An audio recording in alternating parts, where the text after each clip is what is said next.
আসসালামু আলাইকুম, কেমন আছেন সবাই? অনেক দিন পর, এক সপ্তাহ পর আমি ভিডিও দিচ্ছি। এক সপ্তাহে এমন কি হলো যে আমি ভিডিও দিতে পারলাম না, তাই জানাবো। আর কি এক সপ্তাহে কেন আমি ভিডিও দিতে পারলাম না তাই জানাবো। আমার মায়ের বর্তমান অবস্থা জানাবো, মা কি হয়েছে তাই জানাবো। আর জুম্বার দিন থেকে শুরু করলাম ভিডিওটা। আমার শ্বশুর আসলো ওদেরকে নিয়ে।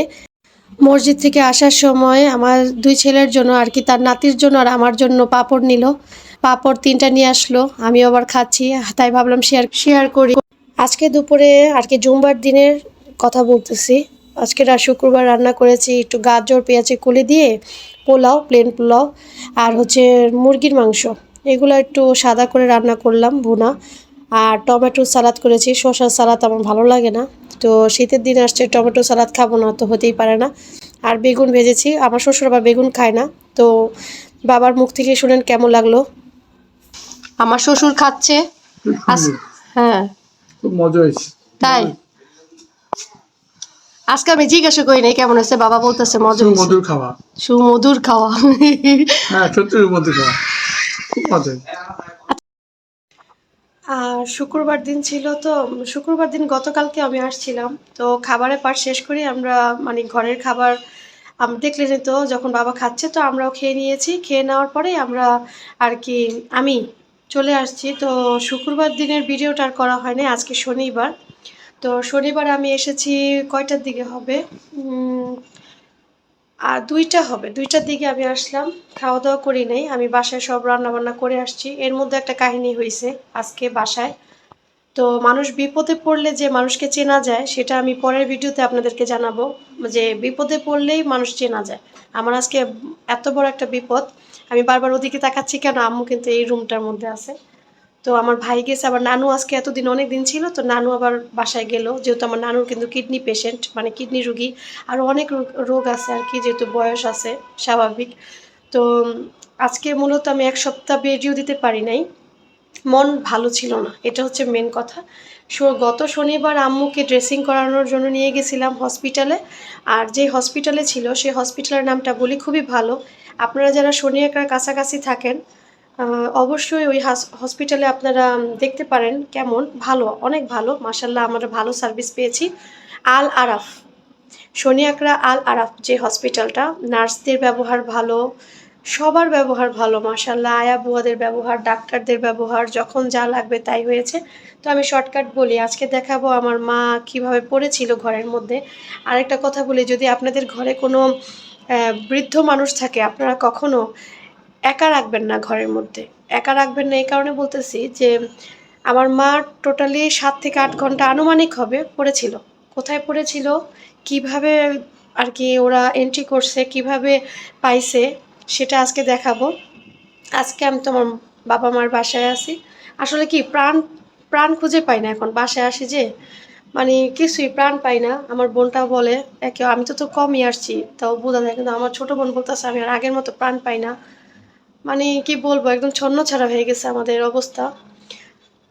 আর আর কি বলবো, এক সপ্তাহ কেন ভিডিও দিই নেই সেটা বলার আগে একটু দেখাই যে আম্মু এখন বর্তমান কন্ডিশনটা বলি, আগে এটাও বলি। বর্তমান কন্ডিশন হচ্ছে আম্মু কিন্তু নল দিয়ে খাবার খাচ্ছে, আম্মু কিন্তু কাউকে চিনে না, পড়তেছে। আজকে আম্মুকে এসে আমি সব কি বলে আমি পরিষ্কার করলাম, আমি নানু আমার ভাই ধরলো, কারণ আমি একা ধরতে পারি না আমার মাটারে।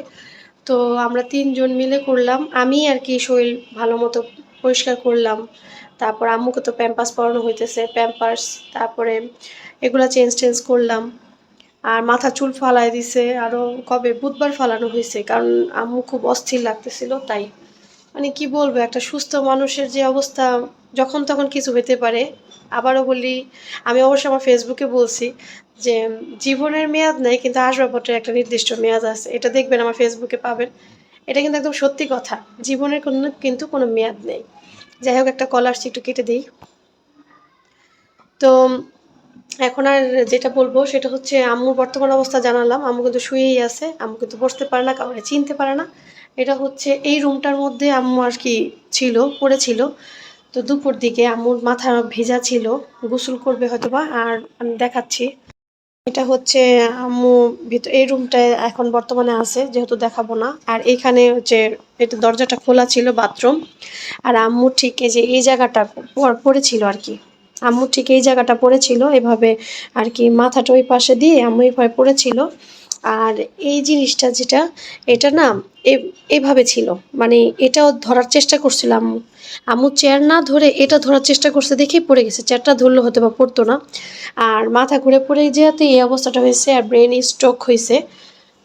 ব্রেন স্ট্রোক হয়ে, আচ্ছা যেটা আমি এখন কেন আসলাম, আমার ভাইয়েরা দরজা ভেঙেছে দেখেন, এই যে ওইখান থেকে ভাঙ্গা ছিল। আর তারপরে এটা ভাঙ্গার পরে ঢুকছে, আগে এখানে ছিল, এখন এখানে আছে। ভাবতে পারবেন যে কি একটা অবস্থা। রাত 10টার দিকে জানতে পারছে আম্মু একদম অবস্থা খারাপ। এই হচ্ছে বর্তমান অবস্থা, আমার মায়ের অবস্থা। আর ঘরে বৃদ্ধ মানুষ থাকুক বা যেভাবেই থাকুক, প্লিজ আপনারা কেউ কিন্তু একা রাখবেন না। আপনারা কিন্তু কেউ একা রাখবেন না। আমি বলবো একটা কথাই, যে আপনারা একা রাখতে গেলে মানুষ রাখবেন। এখন আমি তো একা থাকতে পারি না, আমার ভয় লাগে। আমার বাচ্চা দুইটার জন্য আমি যে কি পরিমাণ ভয় পাই। আমার শ্বশুরকে এখন আমি রেখে দিই, এখন কি আসলে আমার শাশুড়িকে এখন বলতে পারি শ্বশুরকে দেখাই, শাশুড়িকে দেখাই না। শাশুড়ি রিসেন্ট ইনশাল্লাহ আসবে আমাদের বাসায়। উনি কিন্তু স্ট্রোকের পেশেন্ট, হার্টের রুগী। আর ওনাকে নিয়ে আসলে খুব আর কি আমার ভাসুর আর ভাসুরের বউ বলেন, দেবর বলেন, সবাই আর কি খুব, আমরা মাকে অনেক দেখে রাখতে হয়। কারণ কি মা কিন্তু 7-8 বছর হবে স্ট্রোক হয়েছে, আর হার্টের অপারেশন হয়েছে 13 বছর হয়ে গেছে। তো মাকে অনেক যত্নে রাখতে হয়, নয়তো মা অসুস্থ, অনেক অসুস্থ। আর আসবে, বাসায় আসবে, 6তলা তো একটু ওঠা নামার সমস্যা। তারপর নিয়ে আসবো ভাবছি। মা ওকে অনেক জোর করতেছি যে মা আপনি আসেন আসেন। আর আমি তো পরিষ্কার তেমন আমার মাকে তেমন করতে পারি না বা বুঝি না, বা আমার শাশুড়ি আমাকে সাহস দেয়, আমি আমার বোনদের সাহস দিই, ভাইদের সাহস দিই। আমাকে সাহস যোগায় আমার শাশুড়ি।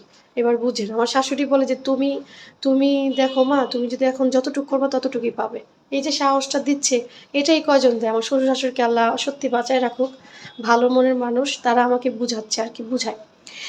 আর যে 1 সপ্তাহের জন্য আমি ভিডিও দিতে পারি নাই, সেটা হচ্ছে আমার ফুফাতো ননাস, সে আর নাই, পৃথিবীতে নাই। সে হঠাৎ, একদম হঠাৎ মঙ্গলবারের কাহিনী এটা হয়েছে। আর বৃহস্পতিবার, এই যে আল আরাফ হসপিটালের কথা বললাম, যেটা হচ্ছে আপনাদের ভাইয়ের বন্ধু, তার সুবাদে আর কি, তার দ্বারাই আমরা এই হসপিটালটার আর কি, আর আর যে মালিক তার সাথেও সম্পর্ক, তো তার সুবাদেই। তো তার বাবা আবার পৃথিবী থেকে চলে গেছে, সেটাও আর কি অসুস্থ ছিল, সেটা নিয়েও দৌড়াদৌড়ি। মানে আমার আপনাদের ভাই দৌড়াচ্ছে, আর আমাদের মন ভালো না। 1 সপ্তাহে 2টা আর কি খবর পেলাম, খারাপ সংবাদ। এর মধ্যে আমার মায়ের অবস্থা ভালো না। আর আমার একটা কথা কি, আমি যে কোনো কথাই বলি একটু হাসি দিয়ে কথা বলি, কিংবা আমার হাসি মানে মুখই থাকে বেশিরভাগ সময়। তো বলবেন না যে উনি কথা বলে আর হাসে কেন, আমি এরকমই, আমার ফেসটাই এরকম। আর একদম বিদায়ের বেলা, শেষ বেলা, আমি আজকে আর বেশি লং করব না। যারা এখনও সাবস্ক্রাইব করে না, আমার কিন্তু রিচ ডাউন হয়ে গেছে। তো আপনারাই পারবেন আমার রিচটা একদম ভালো রাখতে। তো দয়া করে কমেন্টস করবেন, লাইক করবেন আর সাবস্ক্রাইব করবেন। আমি কিন্তু আমার বাড়ছেই না এমন একটা অবস্থা। প্লিজ সাবস্ক্রাইব করবেন। আর আমি কিন্তু সত্যি এখন মহা বিপদেই আছি। যাদের ভিডিও দেখতে পারবো না, কমেন্টে পোস্টে একটু বলে আসবেন, আমি যাই দেখে আসবো। এই যে আমি আমার ঘর, এই বাসা, দুইটা মিলে করতেছি। শুধু আমি না, আমার বোনও, আমার ছোট বোনটা, ওরও একটা বাচ্চা, বললাম না, আমরা দুজনেই আর কি করতেছি। আর ভাই তো কনস্ট্যান্টলি করতেছে। আমার বাবা আবার ওই রুমটায় ঘুমাচ্ছে, দেখাই, দেখানো, হ্যাঁ, ওই যে ওই একটা রুম আছে এখানে, ওইখানে ঘুমাচ্ছে। আর এটা তো আমার মায়ের সোফার ঘর। আর এখানে হচ্ছে এই রুমটা দেখালাম যে একটু আগে, ওইটা হচ্ছে আমার ভাইয়ের রুম ছিল, ওইখানে আমরা আমার মাকে রাখছি। এই আজকে আমি বিদায় নিয়ে নিব। তো ভালো থাকবেন। আর আমার 2 ছেলের ভিডিও দেখছেন অবশ্যই, ওদের দুজনের জন্য মাশাল্লাহ বলে যাবেন, আমাদের পরিবারের জন্য মাশাল্লাহ বলে যাবেন। যেন আমি এভাবেই আমার শ্বশুর শাশুড়ি, আমার বাবা মা ভাই বোন, আমার শ্বশুর শাশুড়িকে নিয়ে, আমার হাজবেন্ডকে নিয়ে, সন্তানদেরকে নিয়ে এভাবেই হাসি মুখে থাকতে পারি। আবারও বলি মাশাল্লাহ বলে যাবেন। আল্লাহ হাফেজ।